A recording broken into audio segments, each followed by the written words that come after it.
Have you ever driven through a town and suddenly felt a chill, as if the air itself was whispering, "Leave now"? Not because of the scenery, but because of the empty streets, shuttered shops, and the way locals look at you as if they know a secret you'd rather never uncover. Imagine this: the sun beating down on cracked concrete, like opening an oven door straight into your face. On both sides of the road, abandoned buildings stand silent like gravestones for the American dream that once thrived here. In other places, the humid air is so thick you feel like you could chew it, while the distant wail of sirens reminds you that crime is never far away. But remember, this video isn't here to insult the people who still call these towns home. It's a warning for travelers, for retirees, or for anyone thinking of moving to these places. Because sometimes the real cost of cheap is your safety, your health, and even your peace of mind. Today we'll explore 5 towns in America where you should think twice before stopping. And trust me, some of them are worse than you can imagine. At number 5, welcome to Youngstown, Ohio. Imagine driving into a city where the first thing you notice isn't life, but silence. Towering steel smokestacks, once proud symbols of American industry, now stand as rusted and hollow giants. The factories are still, their windows shattered, their walls scarred by decades of decay. The road stretches ahead, eerily quiet, lined with houses where curtains no longer move and porches where no one sits anymore. This is Youngstown, Ohio. Youngstown is a Midwestern city nestled at the foothills of the Appalachian Mountains. It was named after pioneer John Young, who settled here in 1797 and built the first sawmill and gristmill along the Mahoning River. By the late 19th and early 20th centuries, it became one of America's first true industrial cities, known as a steel-producing powerhouse. But when steel manufacturing jobs were shipped overseas during the industry's collapse in the 1970s, Youngstown became the very definition of the Rust Belt.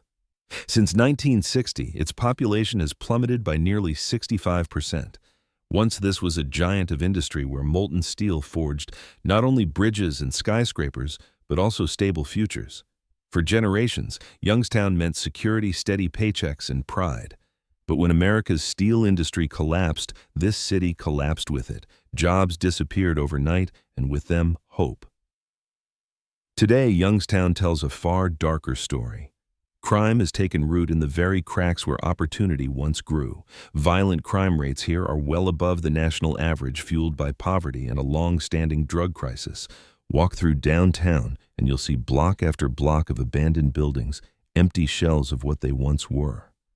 Unemployment clings like a shadow, and even those who want to leave often can't. The city is like a rusted cage locked tight by decades of decline. And yet in the darkness, faint sparks remain. A few small redevelopment projects have begun. New businesses, community centers, and arts initiatives are trying to breathe life back into the city. But progress is slow, and the weight of the past is crushing. The harsh truth is this: home prices in Youngstown are far below the national average. To an outsider, it may look like a bargain. But what are you really buying? A cheap house surrounded by crime, decay, and deep uncertainty. For families or retirees searching for peace, the reality here is anything but comforting. And if you think Youngstown is troubling enough, keep watching. Because the next place on our list doesn't just carry the scars of its past, it still lives in the shadow of something even more dangerous. At number 4, we move south into the heart of Arkansas, where Main Street tells a story of loss you can see with your own eyes. Imagine driving through downtown Pine Bluff. The main road is lined with shuttered restaurants, corner stores with their signs faded and doors locked, and empty lots where businesses once stood. Silence drifts between the boarded-up windows, interrupted only by the wind cutting across streets that feel abandoned long before you arrived. Pine Bluff was once a proud agricultural hub. In the 19th century, cotton and railroads fueled its growth, drawing farmers, merchants, and workers who believed this was a city of promise. But that promise is gone. What's left is a place that feels hollow, weighed down by both crime and contamination. The truth is harsh. Pine Bluff is consistently ranked among the most dangerous places in America. Violent crime here is several times the national average. Assaults, robberies, and shootings haunt the community. And beyond crime, the land itself carries poison. Pine Bluff is home to one of the largest toxic waste dumps in the United States. For decades, hazardous chemicals have seeped into the ground, the air, and the water supply. Residents don't just worry about violence on the streets, they worry about what's coming out of their own taps. Job opportunities. Nearly non-existent. Factories closed long ago, and without new industries to replace them, poverty has gripped the town like a vice. Many residents live in survival mode where even the smallest setback feels impossible to recover from. And yet even here, there are people fighting back. Local artists paint murals across abandoned walls trying to bring color back to gray streets. Community groups organize events determined to restore some sense of pride. These sparks are real, but they struggle against the heavy weight of Pine Bluff's decline. Yes, the cost of living is low. Houses can be bought for a fraction of what you'd pay in bigger cities. But the hidden costs, safety, health, and peace of mind, are enormous. For a retiree, for a young family, for anyone seeking stability, Pine Bluff demands a price far greater than money. And if you think Pine Bluff is already alarming, prepare yourself. Because the next city on our list takes danger to an entirely different level, where crossing a single bridge could put your life at risk. At number 3, Gary, Indiana. We arrive at the shore of Lake Michigan, where the silence feels heavier than the water itself. Once called the Millennial City, the Steel City, Gary was a powerful hub of American manufacturing. At its peak, more than 180,000 people lived here, building their lives around the steel mills that supplied the entire nation.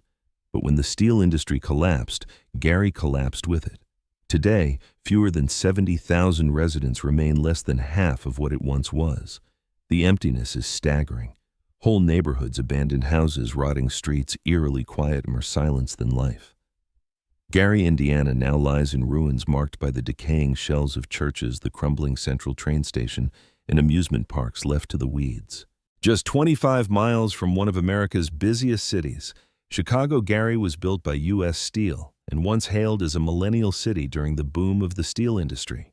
In its golden years of the 1950s, Gary thrived. Now visitors see only the ruins of massive cathedrals, the deserted train station, and abandoned recreation grounds, all overtaken by decay and tall grass. Today, Gary is ranked among the 10 most dangerous cities in the United States. Its days of glory have been replaced with rusted factories, where 22% of the population lives below the poverty line. 90% of its jobs disappeared when U.S. industry, and steel in particular, fell under the crushing weight of global competition. Walk through Gary and you'll see streets that look like the set of a post-apocalyptic film. Schools are closed, many reduced to rubble. The education system is starved of funding, leaving the next generation with little hope of breaking free. And when opportunity disappears, crime fills the void. Violent crime here remains among the highest in the Midwest. For many families, danger is simply part of daily life, and the economy nearly non-existent. When the steel mills left, the jobs left with them. Most who could leave already have. Those who remain fight day by day just to survive in a city that feels forgotten by the rest of the nation. Gary stands as a brutal reminder. A city can in fact die when its economic lifeline is severed. For those tempted by Gary's rock-bottom housing prices, yes, you can buy a home here for under $90,000. The real question isn't whether you can afford it, but whether you can truly live in a place surrounded by decay and danger. And if Gary feels bleak, the next city on our list pushes despair even further, where bankruptcy gangs and violence collide and survival itself becomes a way of life. At number 2, Camden, New Jersey, we cross the river from Philadelphia, just a few minutes' drive. Yet it feels like you've entered another world entirely. On one side, skyscrapers, bustling streets, and the hum of opportunity. On the other, Camden, New Jersey, a city where silence hangs heavier than hope, broken only by sirens that seem to echo without end. Camden was once a city of industry, a hub of shipping and manufacturing. Its factories, shipyards, and warehouses provided steady jobs and fueled growth for decades. For generations, Camden families lived with the promise that hard work would guarantee stability. But when industry shifted and businesses closed, the foundations collapsed.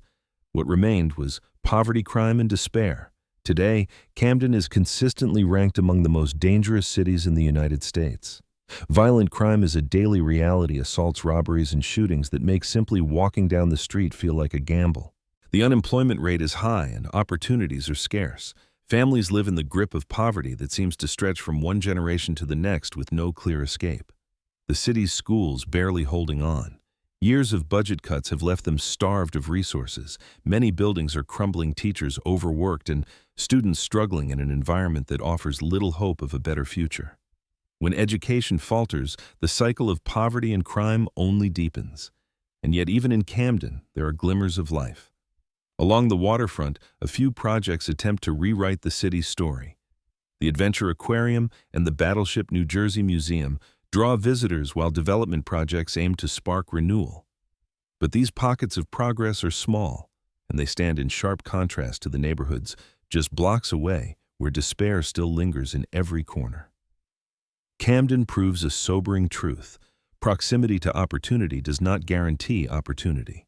Being next to a thriving city like Philadelphia doesn't erase deep inequality, it magnifies it.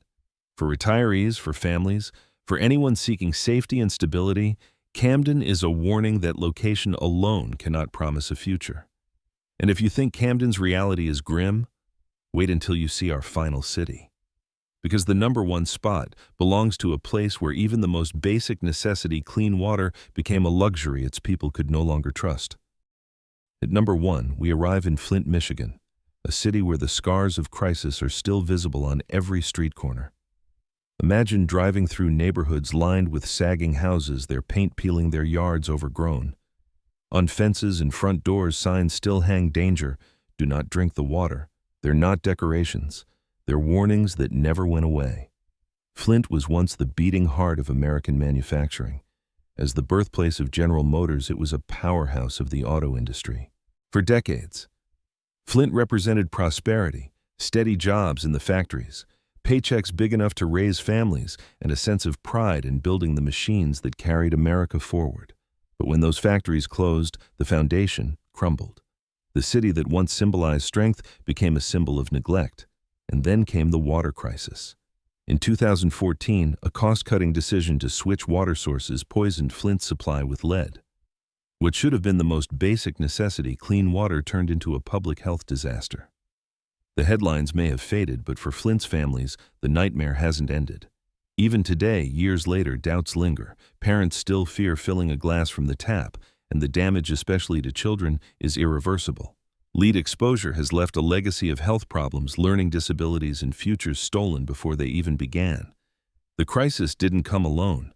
Flint's poverty rate hovers among the highest in the nation. Jobs are scarce, factories stand silent, and families struggle to survive in an economy that feels frozen in decline. Violence and crime weigh heavily, a cruel byproduct of desperation. For many in Flint, daily life is a fight just to endure.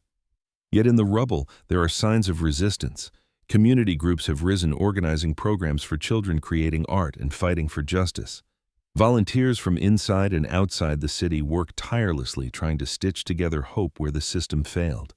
These efforts shine like small lanterns in a storm, but they don't erase the darkness. Flint stands as a grim reminder when infrastructure fails and government neglects its duty. It's the people who pay the price. Cheap homes, low costs. None of it matters when the water itself is toxic, when trust is broken, when safety is gone. And that's why Flint, Michigan claims the #1 spot. Not because of its poverty alone, not because of its crime, but because it shows us a truth we cannot ignore when a city is abandoned by those meant to protect it. Its people are left to suffer the consequences. In summary, the towns and cities we've just explored once had glorious pasts where molten steel poured cotton fields, stretched for miles, and busy streets echoed with life.